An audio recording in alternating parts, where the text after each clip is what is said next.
Welcome to another Ocean Ideas Talk, brought to you by ocean lovers.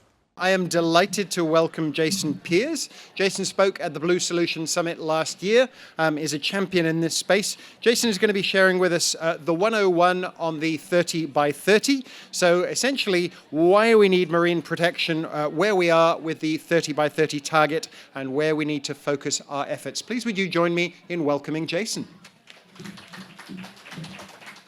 Good afternoon, folks, and thank you very much to the Volvo Ocean Lovers Festival for pulling us all together in this magnificent venue. And 2 days ago, I was in one of Emma's villages in Papua New Guinea, sitting amongst the locals and talking about why we should be worrying about their ocean when they're not really getting enough food to eat, right? And there's not really enough employment for their kids, and education's at a minimum. So it's quite a difficult debate to get them to really worry about this huge piece of water that looks completely invulnerable. Right? Who thinks really that it is a vulnerable ecosystem? So I'll ask you the question. How many of you actually secretly harbour a concern or a fear of the ocean? Are you worried about swimming over where you can't see the seabed? Are you worried about getting bitten by a shark? Are you worried about it being big and cold? I bet all of you have got something lurking in there, and yet actually you all are ocean lovers. An awful lot of people on this planet are either totally indifferent to the ocean or don't like it. And therefore we have a big job to make it a lovable, cuddly panda bear and get people to support it as what it is, which is a vitally important part of our ecosystem. I'm not worried about the planet, I'm worried about our tenancy on it. We won't be around unless we stop abusing it. So 30 by 30 is vital, because basically the UN has led a move to get all the countries of the world, and I mean pretty much all of them, to agree to protect 30% of their ocean by 2030. Okay? So that's huge, because at the moment, our oceans are only protected on paper 8%. And of that 8%, less than 1% are actively policed. Right? So if you think that through, we have almost no protection of our ocean currently. So if I do the 101 of 30 by 30, given the time frame, it's very simple. We're going to build visual and technical fences around 30% of our ocean, and then we're going to stop all unsustainable human activity in those areas. If we do that, that will play its role in protecting the ocean and allowing it to continue to operate. If it continues to operate successfully, it will continue to absorb CO2 and generate oxygen, which is fundamental to every second breath you all take. So we have to make the ocean continue to absorb the CO2, and currently, at this rate, it's full. The acidification of the ocean, which is one of the byproducts, is up by 30% since the Industrial Revolution started. So imagine your bath when you're bathing your children, 30% more acidic. What's that like for the fish? Right? What's it like for the coral reefs? And we're going on because every time we absorb CO2, the ocean gets more acidic. The truth is, it's almost irreversible what we've done already. So we've got to stop pretty soon. But it won't be us, it won't be the planet that suffers. Ultimately, we'll be gone as a blip in the history of planet Earth, and it'll move on and it'll recover. So it's about us, saving us. So the 30 by 30 means, and I've just come back from Papua New Guinea where I'm working on this, that their government has to find a way to find the money and the resources to protect 30% of their ocean by 2030. So people like me from our NGOs are up there agreeing on how we're going to do that. So I'm working with the James Cook University, University of Queensland, various of your other NGOs to try to build teams and get boats up there so we can measure what they've already got, which is called baselining. We're then going to work out what healthy looks like under what's called the World Bank SDG 14, which we heard about today, which is bringing our oceans to health. So, first thing is we find out where it stands on that journey, and secondly, what more needs to be done. These guys are amazing because they're rewilding. So places where the damage has been done, they're going back in. And that's the sort of thing we'll be doing some of, because we'll be rewilding creatures, as well as helping them to rewild Papua New Guinea's coral reefs. Papua New Guinea has a different problem. Its reefs are in great shape. I do quite a lot of diving up there, and they're superb. The fish action's not bad. What they're suffering from is largely illegal fishing.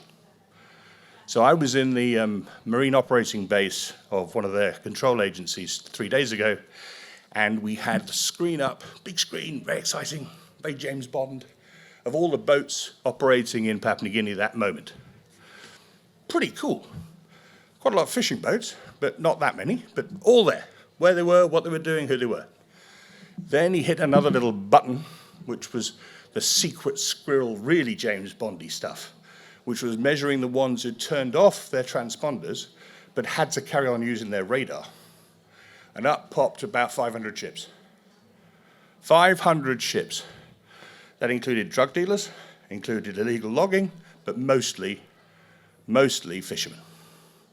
So what that means is that Papua New Guinea's fish are being stolen by Filipinos, Thais, Chinamen, Indonesians, Taiwanese. Almost everyone is going in there and plundering their fish. Now, this is a long way from you guys, but it's happening in Australia's waters too. Your Navy's doing quite well at trying to fix it. Your government is doing okay in terms of getting to that 30%. At the moment, they're taking the easy option, which is where people don't argue, they'll protect. But the fishing lobby, the oil and gas lobby, and the mining lobby are very strong. So what's happening is the easy bits are being protected. At some stage, it's going to get tougher. The other thing is, there's quite a lot of legal abuse happening of the ocean. So seabed trawling, which some of you might be aware of, but imagine dragging a net along the seabed with weights and scooping up everything that's on the bottom. So if any of you have actually looked at the seabed, you'll realize it's an incredible microcosm of life. So someone comes along with a big ship, a huge net, weighted, and drags it across the bottom and sucks up everything. It's cruel, it's wasteful, the damage is interminable, it goes on forever, and yet it is legally allowed in Australia today. How can that be? It's totally indefensible. Seabed mining. We have only mapped 26% of the ocean floor, right? Every time we send down a ROV to the deep, we find creatures, new ones. The scientists think they'll find thousands more creatures based on the average. We're proposing to go in there and start mining. We don't even know what's there. How can we start destroying that habitat without knowing more? So the Australian government is ambivalent at the moment on mining. So come on, Australia, get behind the ocean. What we need is the lobby groups who are marine conservationists, like me, and the scientists like them, to get a louder voice so that we're heard to fight for marine protected areas for at least 30% of the ocean. I'm worried about the 70%. What message does it send if you say we're going to protect 30? Does that mean it's game on and the other 70%? No. But it does mean that 30% will be properly patrolled. Now, the cost of proper patrols is huge. So technology, and this gentleman and his world, are key, because the technology is brilliant for surveilling what happens in the ocean.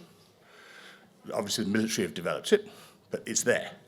What we need is the political will, right, and the honesty of will to allow enforcement, and then secondly, for people to get together to fund it. I have hope. I'm an NGO. I set up my NGO to protect the ocean, so there must be some naivety in me, if not optimism.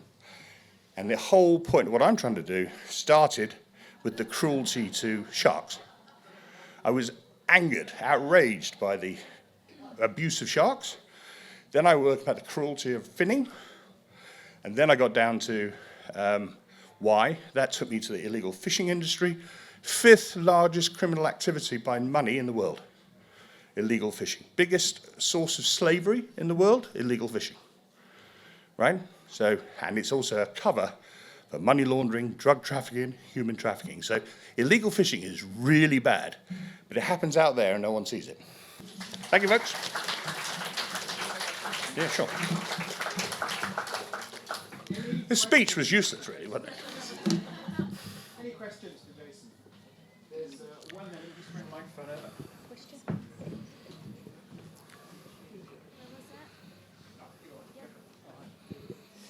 Hi, I'm a Bondi as well, so hi.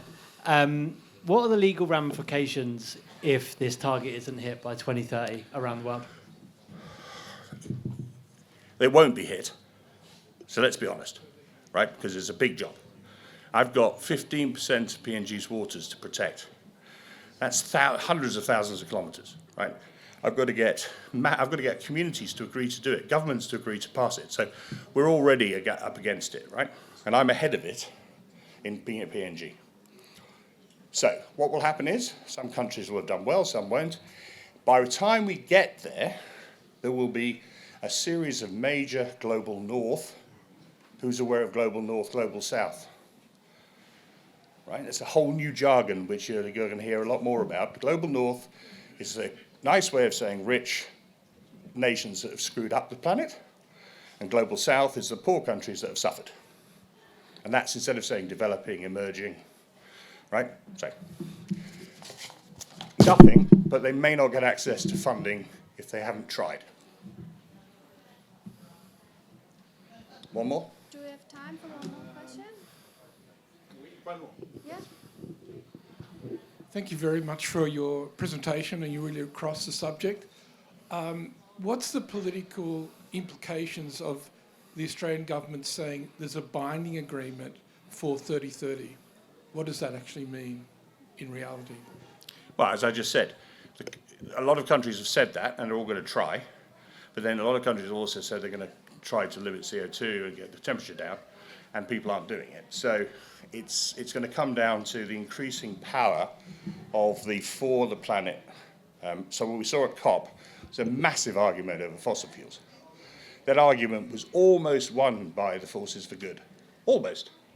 So by 2030, the forces for good should be stronger, more united, and in Australia will be more exposed for its position if it hasn't fully adopted it.